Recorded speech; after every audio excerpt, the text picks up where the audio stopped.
After turning ports and thermal power into multi-baggers, Gautam Adani is now preparing for his next big takeoff, an IPO of Adani Airport Holdings Limited. In next 18 months, India's largest private airport operator could be landing on the Lal Street. And in this video today, we will cover inside Adani's incubation model from ports to airports. Adani Airport as India's largest airport operator. We will talk about scale, strategy and growth plans. Rupees 96,000 crore plan investment and 2027 listing roadmap for airport business. Flying close to profitability, the financial journey of airport business. So this is a chart of Adani Enterprises incubated businesses and the gains since listing. Now Adani Thermal Power, Adani Ports and SEZ and Adani Wilmar. All these three companies were incubated under Adani Enterprises Limited, the so-called holding company of Adani Group, and one by one in सबकी listing हुई market में. First they were created as an independent business with independent board and management, and उसके बाद finally इन सबका listing हुआ. So let's look at the kind of gains these companies have given. So Adani Ports and SEZ has given the highest return of 1,512% Now that is point to point because अगर हम वो split और सब हटा दें तो price 88 का था IPO प्राइस एंड आज ये 1,419 रुपये चल रहा है. सो ये मैंने पूरा एडजस्ट किया है with splits and all. Now 2007 में इसकी लिस्टिंग हुई थी तो अभी हो गए हैं पूरे 18 साल, 18 ईयर्स. नाउ 18 ईयर्स में अगर हम कैगर रिटर्न निकालें तो वो आता है 18% in the last 18 years. वैसे अगर हम अडानी पावर देखें which is a thermal power business, ये 2009 में लिस्ट हुआ था और इसको भी 13-14 साल हो गए हैं. और अगर हम रिटर्न निकालें तो 675% आता है पॉइंट टू पॉइंट, 20 रुपये का, अगेन एडजस्टेड फॉर स्प्लिट, अभी 155 रुपये चल रहा है. तो अगर हम इसका कैगर रिटर्न देखें तो वो आता है 13 to 14% in the last 14 year. तीसरा है Adani Wilmar जिसने ज़्यादा रिटर्न नहीं दिया, only 15% and it got listed very recently and 230 का शेयर है, अभी 265 चल रहा है एंड तो इसमें कुछ ज़्यादा गेन नहीं हुआ है Wilmar. And just to tell you, Adani Group has now finally divested its stake from Adani Wilmar, selling the remaining share to private investors and Wilmar International, and that happened in July 2025 this year. So Wilmar now has the majority stake in the company. And the idea to exit FMCG business for Adani was the non-synergy. As the group is now focused on infrastructure and utility space, and this company was solely on the FMCG. And the company was also recently renamed as AWL Agri Business Limited. So ऐसे ही Adani Airport Holdings Limited भी Adani Enterprise के अंदर ही अभी incubate हो रही है. उसका एक separate management है, इससे separate subsidiary, इससे 100% owned subsidiary. सो अडानी एयरपोर्ट भी यही ट्रेजेक्ट्री फ्यूचर में लेगी जब 2027 में उसका IPO आएगा. ये एक चार्ट है अडानी के एयरपोर्ट बिजनेस का. So let's study this chart. Mumbai international airport is operational, they have a 74% stake, 30 year का कंसेशन है, कैपेसिटी 45 मिलियन की है इस एयरपोर्ट की, and this is India second biggest airport. It's a hub for the western region. Navi Mumbai international airport, this is under development, ये greenfield है and the group has 74% stake, 30 years का concession है. Phase 1 में 20 million they are targeting passenger by 2025, expected to be a game changer and this will boost metro region capacity. And on the 8th of October, Prime Minister Narendra Modi will be inaugurating it, and very soon we will see the flight starting from this new airport. Third is the Ahmedabad Sardar Vallabhbhai Patel International Airport. Operational है, 50 year concession है, 11 million की capacity है, and this is the flagship airport in Adani's portfolio. उसके बाद अगर हम नीचे जाएं तो लखनऊ है, चौधरी चरण Singh international airport with 6 million capacity, Bengaluru with 2 million, Jaipur International with 5 million, Guwahati International Airport 4 million, and Trivandrum International Airport with 3 million.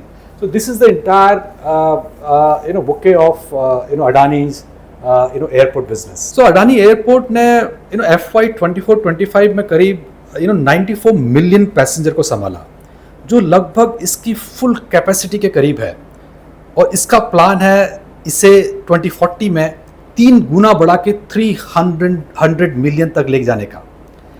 आज अडानी ग्रुप भारत के करीब 23% पैसेंजर ट्रैफिक और 1/3 एयर कार्गो को मैनेज करता है, जिससे ये देश का सबसे बड़ा एयरपोर्ट ऑपरेटर ऑलरेडी बन चुका है। अडानी एयरपोर्ट होल्डिंग्स लिमिटेड का अगला बड़ा माइलस्टोन नवी मुंबई इंटरनेशनल एयरपोर्ट होगा, जिसका उद्घाटन जैसे मैंने कहा पहले कि प्राइम मिनिस्टर नरेंद्र मोदी द्वारा किया जाएगा, और इसके कुछ ही दिनों बाद और कुछ ही महीनों बाद हम देखेंगे कि कमर्शियल फ्लाइट भी वहाँ शुरू हो जाएंगी। तो इसका पहला फेज़ है करीब 20 मिलियन 2 करोड़ यात्रियों को संभालने की क्षमता रखेगा, और इससे मुंबई के मुख्य एयरपोर्ट पर भीड़ काफ़ी हद तक कम हो जाएगी। ये एक चार्ट है बिजनेस पोटेंशियल मैट्रिक्स का। सो इसको समझते हैं। टोटल एयरपोर्ट अभी 8 हैं अडानी के पास, जिसमें 7 ऑपरेशनल है, 1 जैसे मैंने कहा अंडर कंस्ट्रक्शन है, जो नवी मुंबई इंटरनेशनल एयरपोर्ट है। Combined passenger traffic expected passenger volume 24 में 94 मिलियन 9.4 करोड़ का है। Cargo sales in India percentage of total cargo, जैसे मैंने पहले किया 33% है अडानी का शेयर। पैसेंजर में उनका शेयर 23% है। And 300 million that's the plan capacity by 2040। The annual passenger capacity target जो है वो 30 करोड़ का है, 300 मिलियन बाय 2040। तो ये पूरा चार्ट है एक बिजनेस मैट्रिक्स का अडानी एयरपोर्ट्स होल्डिंग। और इसमें बिजनेस पोटेंशियल मैट्रिक में ये समझना जरूरी है कि अडानी एयरपोर्ट की कमाई कहाँ से होती है। इसके 3 बड़े रेवेन्यू स्ट्रीम एक्चुअली हैं। पहला है एरियो बिजनेस, यात्रियों और उड़ानों से मिलने वाली फीस एंड चार्जेस, जिससे अडानी एक रेवेन्यू अर्न करता है। सेकंड है नॉन एरियो सेगमेंट, जिसमें रिटेल है, ड्यूटी फ्री शॉप्स हैं एंड फूड एंड बेवरेजेस हैं। थर्ड है city side real estate development, Mumbai, Ahmedabad, Jaipur, Lucknow और गुवाहाटी जैसे एयरपोर्ट्स के आसपास प्रॉपर्टी डेवलपमेंट का जो स्पेस है, यहाँ से भी बहुत अच्छी कमाई अडानी ग्रुप की होती है। एंड ज़्यादातर एयरपोर्ट पर रेवेन्यू का जो हिस्सा होता है इंटरनेशनली वो 75% होता है एरियो का, और 25% आता है आपका कार्गो जो नॉन एरियो से, और इसमें रियल एस्टेट भी आ जाएगा जो वहाँ से आता है। जबकि मुंबई एयरपोर्ट अगर हम देखें वो पहले से ही 50-50% का बैलेंस दिखा रहा है, तो जो बताता है कि अडानी सिर्फ एयर ट्रैफिक पे ही नहीं बल्कि इसके आसपास के बिजनेस पर भी फोकस कर रहा है। अब आते हैं कि रीसेंट डेवलपमेंट में, जिसमें अडानी एयरपोर्ट होल्डिंग्स ने 750 million they have raised through commercial borrowings. इसमें lead bank Barclays, this First Abu Dhabi Bank, Standard Chartered Bank और काफ़ी और भी बैंक इसमें थे। सो एक है ये रीफाइनेंसिंग डेट, 400 मिलियन जो रेज किया इनने 750 का is allocated for refinancing their existing debt. Second है इंफ्रा एक्सपेंशन। सो लखनऊ हो गया, अहमदाबाद, जयपुर, यहाँ सब जगह they are improving the airport facilities. So $350 million is dedicated to infrastructure and capacity expansion. Focus area वही है, terminal upgrade, capacity expansion, passenger experience and cargo infrastructure, that's the key area. And second also known एरियो, retail, duty free, food and beverages and airport services, this is the target area. Now strategic goal, as we know, achieve 300 million passenger capacity per year by 2040. Now strategic rationale for disinvestment or demerger जो कल IPO होगा, इसका link वो investment से ही है। सो Adani airport holdings का जो business बाकी सेक्टर अगर हम देखें जैसे एनर्जी और कमोडिटी से काफ़ी अलग है, क्योंकि इसमें इंफ्रा रेगुलेटेड इनकम है, इसमें नॉन एरियो है और इसमें रियल एस्टेट है, जैसे डाइवर्स रेवेन्यू सोर्सेज है। इसलिए यह उन इन्वेस्टर के लिए इन्वेस्टमेंट करना बनता है जो इंफ्रास्ट्रक्चर में एक्सपोजर चाहते हैं।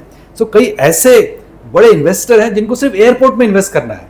अगर वो अडानी इंटरप्राइज में करेंगे तो उसके अंदर डाटा सेंटर भी है, उसके अंदर ग्रीन भी है, specially on the equipment side, and उसके अंदर रोड्स भी है। सो ऐसे कई इन्वेस्टर होते हैं जिनको सिर्फ एयरपोर्ट में लगाना है।